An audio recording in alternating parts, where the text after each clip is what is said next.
apprentice to the 10th quest.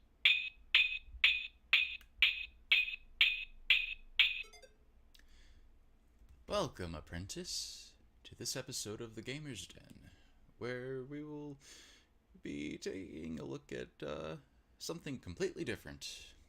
We'll be taking a look at Hasbro's 1995 handheld Merlin The 10th Quest. So this nifty little handheld here was actually a sequel to a game called Merlin, the Electronic Wizard, made in the 70s and popular in the 80s as well.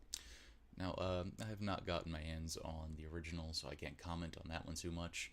But it was an electronic game similar to this. It was a square. It was a little bit more blocky, but it had 11 buttons. You have the 9 here, and then it had 1 here and 1 here. They were squares with lights. There was no LCD screen, so there was games that would make use of just a simple lighting structure, like tic-tac-toe, Simon, Lights Out. Yeah, just to name a few. But, this updated version came out in 1995, and, it added, an LCD screen so you could see things, and it added a bit more, options for what kind of games you had to play, and there are 10 games in here. So we have, number 1, here we go. This is Swords and Shields. Swords and Shields. As Merlin says. This is Tic-Tac-Toe. So, naturally, you just go about trying to beat the computer. There's no penalty for losing, so if you do, get caught in a stalemate or lose like that, there's no penalty. And now I try to just play the corners, and eventually the CPU will lose. Yeah, so he's, tricking me there. Normally, if you get the first move, you have a better chance of winning.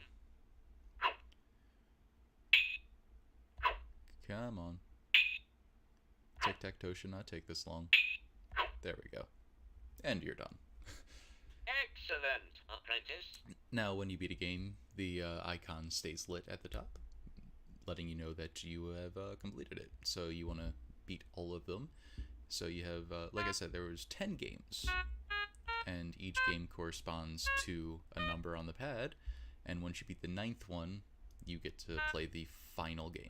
Seek the Grail. The second one here, we have Seek the Grail, the shell game, which is closely. very simple. It moves slow enough. Just, follow it, don't blink, and you win. It just takes a little while to get through the animations. Gets a little faster with each one, but nothing too difficult. Watch closely. Crap, I think that was the right one. There we go. Cool. Well done, apprentice. Easy. And number 3, we have Castle Keep. Now this is a simple high-low game where you have to guess the correct number between 0 and 99. To do zeros, you have to hit this button right here. So I usually start with 55, a nice middle number. It's telling me to go up, so I'll go 77. Cool. So it's higher than 77. It's definitely gonna be lower than 99, so I'll go 88. Okay, so we know it's between 77 and 88. Nice mid-ground again. Lower than 84.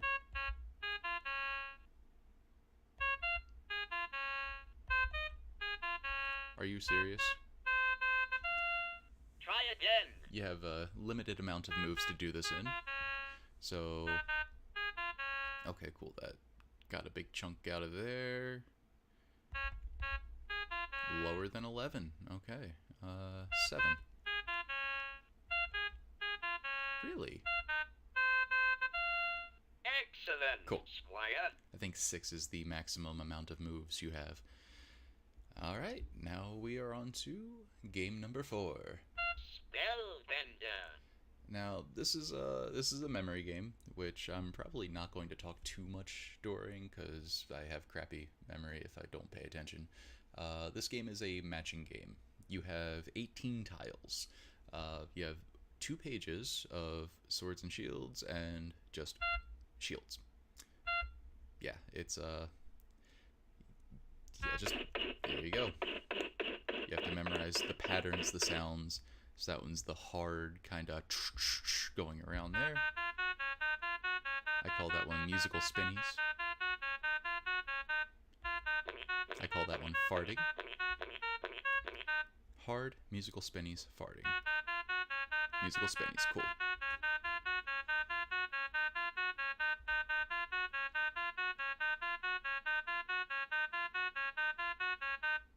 Alright, there's one down. Raindrops from the top. Sneaking steps.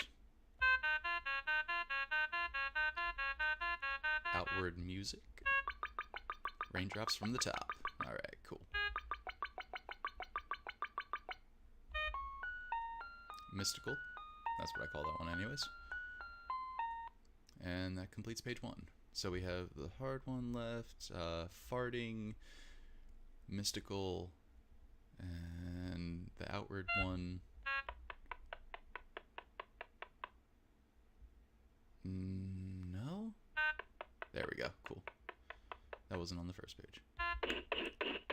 See, some of them are very similar, so you get mixed up if you don't pay attention, but there you go.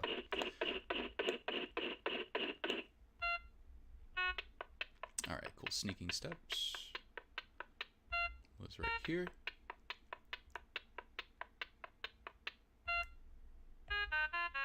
Outward musical thingies. Right there.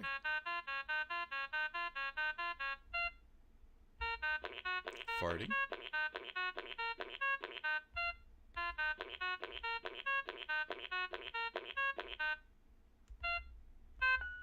Alright, the mystical one. And finally,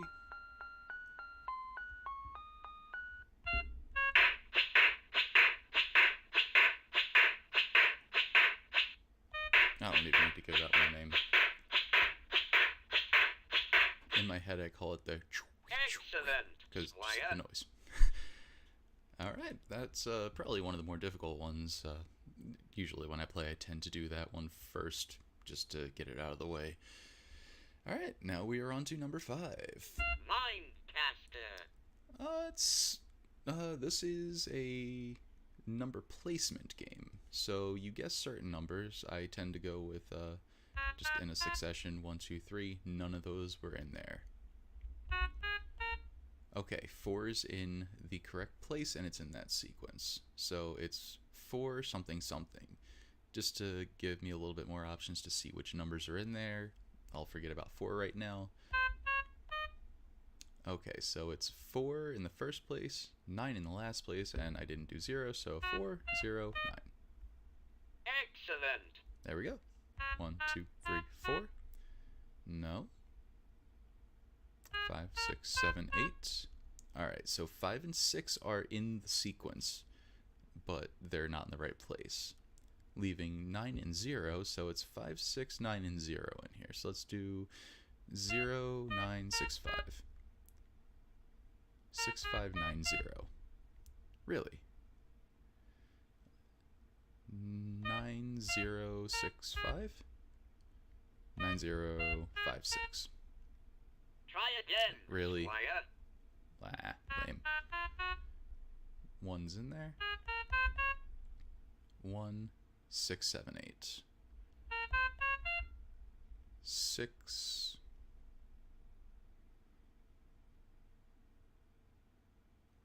6, 1,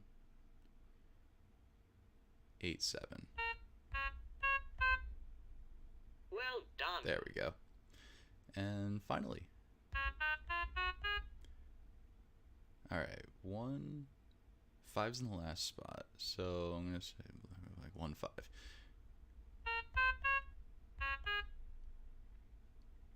6, 7, 8, Okay. 09615. 06915. And there we go. That's Mindcaster. Now, my personal favorite game, Mindcaster. Magic Square. There we go, Magic Square. This is lights out, but you don't have to get all the ones out. You have to make sure the center one is gone. Now, this is my party trick game because I can do this one with my eyes closed so long as I see the initial pattern. I just love doing it. You know, it's just fun to do for me. If you know which blocks react which ways, Excellent. You're good. Knight. Which brings us to number 7. Singing sword. The object here is to just press the corresponding numbers with which swords are appearing on screen. And that's pretty much it. This one's not too difficult.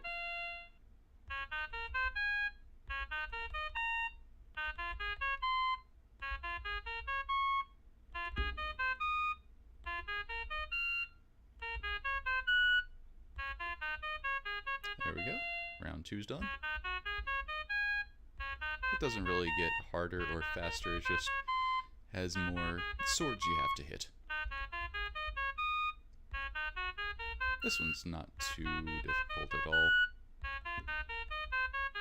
There we go. It's a nice little nice little reprieve before we get to one of the most pain in the butt games on this thing. Ghost walk. So, I'm assuming there's a ghost possessing that shield, and you have to direct it to the sword in the middle. However, it doesn't go which way you want it to go sometimes. So you'll think you have it on the sword, and it'll just go away. And you have to do this within a certain time, or you have to do it again.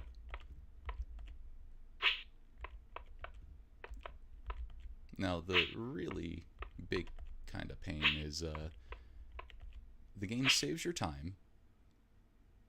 Excellent. Knight. It saves your time, and you have to, each time you play through the game, you have to beat your time in order to beat the game.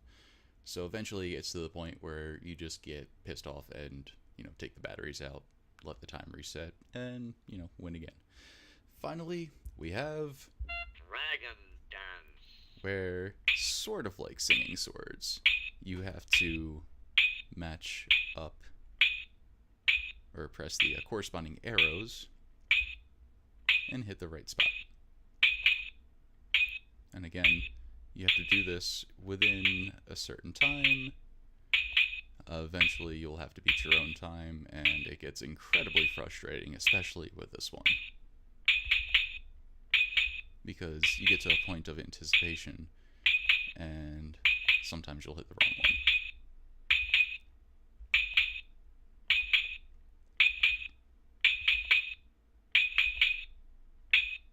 There we go. Excellent. Knight. Now we have beaten all initial 9 quests, which brings us to the eponymous 10th quest. Brave knight, the challenge awaits. Which is a maze through the castle, or the dungeon, I'm assuming, which starts off pretty easy. But as you go along, the maze will disappear. So the first set, you're good. The second set is, it'll show you, what it looks like and then disappear.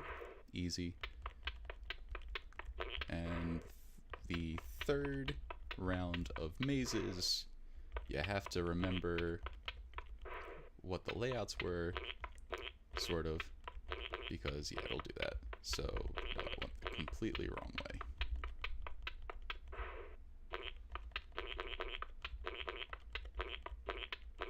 Too much farting noises.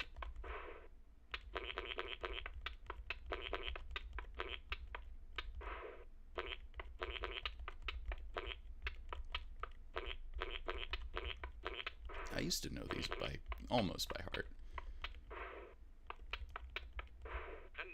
There we go. You are a master with a new high score. Yay. Took me a minute and 2 seconds. Welcome, And apprentice, that's, to the 10th quest. That's Merlin. It's, it's a nice little time waster. It's something nice to, have on your road trips. I kind of tend to bring it a lot of places just because it's, it's a fun little thing. Ooh, there's my script. Sorry, I hit the cord. Boom. There we go.